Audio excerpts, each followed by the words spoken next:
ഇക്കരയിലും അക്കരയിലും ആലിമാലി മണപ്പുറത്തും കാത്തു കാത്തു കാത്തു നിന്നെ ചിങ്കാരപ്പല്ലക്കിൽ സിന്ദൂരച്ചെപ്പോടെ പൊന്നുകെട്ടിനെന്റെ അഴകനെ നിമിയെന്നു കൊല്ലും. ചുണ്ടത്ത് ചെത്തിപ്പൂ ചെണ്ടു വിരിഞ്ഞു പല്ലാക്ക് മൂക്കുത്തി കല്ലുമിനുങ്ങി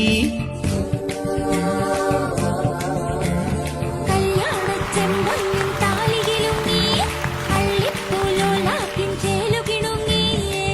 ഇനിയും വരാത്തതെന്തേ എന്തുമ്പി നീ അരികിൽ വരാത്തതെന്തേ ഇനിയും വരാത്തതെന്തേ എന്തുമ്പി നീ അരികിൽ വരാത്തതെന്തേ ചുണ്ടത്ത് ചെത്തിപ്പൂ ചെണ്ടു വിരിഞ്ഞു പല്ലാക്ക് മൂക്കുത്തി കയ്യിലുമിനുങ്ങി ഇനിയും വരാത്തതെന്തേ എന്തുമ്പി നീ അരികിൽ വരാത്തതെന്തേ ഇനിയും വരാത്തതെന്തേ എന്തുമ്പി നീ അരികിൽ വരാത്തതെന്തേ.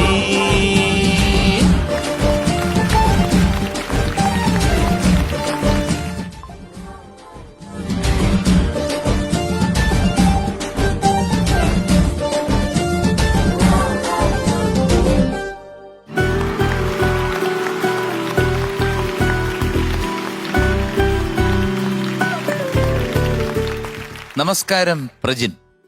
നമസ്കാരം സാർ. നമസ്കാരം. അസലായിരുന്നു കേട്ടോ. ഓ താങ്ക് യു ബ്യൂട്ടിഫുൾ. അതായത് നമ്മളിപ്പോ ഡാൻസ് ചെയ്യുന്ന എല്ലാരും ചെയ്യും, പക്ഷെ ഈ ഗ്രേസ് എന്ന് പറയുന്ന ഒരു സംഭവം അതിനൊരു അഴകുണ്ട്. നിങ്ങൾ എല്ലാരും കൂടെ ചെയ്തപ്പോൾ ഇറ്റ് വാസ് പെർഫെക്റ്റ്. പിന്നെ ഒന്നും പറയണ്ടല്ലോ, നമ്മളുടെ എല്ലാം സ്വന്തം ഭാവന നിങ്ങൾ വിളിച്ചോണ്ട് പോയപ്പോഴത്തേക്ക് ഭാവന സത്യം പറഞ്ഞു കഴിഞ്ഞാൽ ഒരു സ്റ്റെപ്പ് പോലും പഠിക്കാതാണ് അവിടെ വന്നിട്ട് നിങ്ങളുടെ കൈ നോക്കിയിട്ടാ ചെയ്തത്. എന്ത് രസമായിരുന്നു ഭാവന. സൂപ്പർ. നിങ്ങളുടെ ഇതിന്റെ ഗ്രൂപ്പിന്റെ പേരെന്താണ്? P school of dance and fitness എന്നാണ് ക്ലാസിന്റെ പേര്. റീല് ചെയ്തുകൊണ്ടിരിക്കുന്നുണ്ട് ഇൻസ്റ്റഗ്രാമില്. അപ്പൊ അതിപ്പോ കുറച്ച് ആളുകൾ കണ്ട് ഇഷ്ടപ്പെടാൻ തുടങ്ങി. അങ്ങനെയാണ് ഇവിടെ ഇത്രയും വലിയൊരു സ്റ്റേജ് നിങ്ങളുടെ മുന്നിലൊക്കെ വന്ന് ചെയ്യാനുള്ളൊരു ഭാഗ്യം ഉണ്ടായത്. അല്ല, ഇതൊരു നല്ലൊരു ദിവസമല്ലേ, വിഷുവിന്റെ ദിവസം. അതെ, ചിന്തിക്കാൻ പറ്റില്ല. ഇപ്പൊ ഭാവന മാമിന്റെ കൂടെ ചെയ്യാൻ പറ്റുമെന്ന് പറഞ്ഞപ്പോ ഒരു വല്ലാത്തൊരു ഫീലായിരുന്നു. അതൊരു ഭയങ്കര ഞങ്ങൾക്ക് കിട്ടിയ ഏറ്റവും വലിയ ഭാഗ്യമാണ്. പിന്നെ നിങ്ങളൊക്കെ വീട്ടമ്മമാരാണോ അതോ? എൻ്റെ അടുത്ത് പഠിക്കാൻ വരുന്ന കുട്ടികളാണ് എല്ലാവരും. പക്ഷെ എല്ലാവരും ബിസിനസ് ചെയ്യുന്ന ആൾക്കാരുണ്ട്, ഡോക്ടേഴ്സ് ഉണ്ട്, പിന്നെ പഠിക്കുന്ന കുട്ടികളുണ്ട്. ആരും ഡാൻസേഴ്സ് ടീം എന്നുള്ള ഒരു സംഭവം അല്ല. ഒരു പാഷൻ. അതെ, പാഷൻ.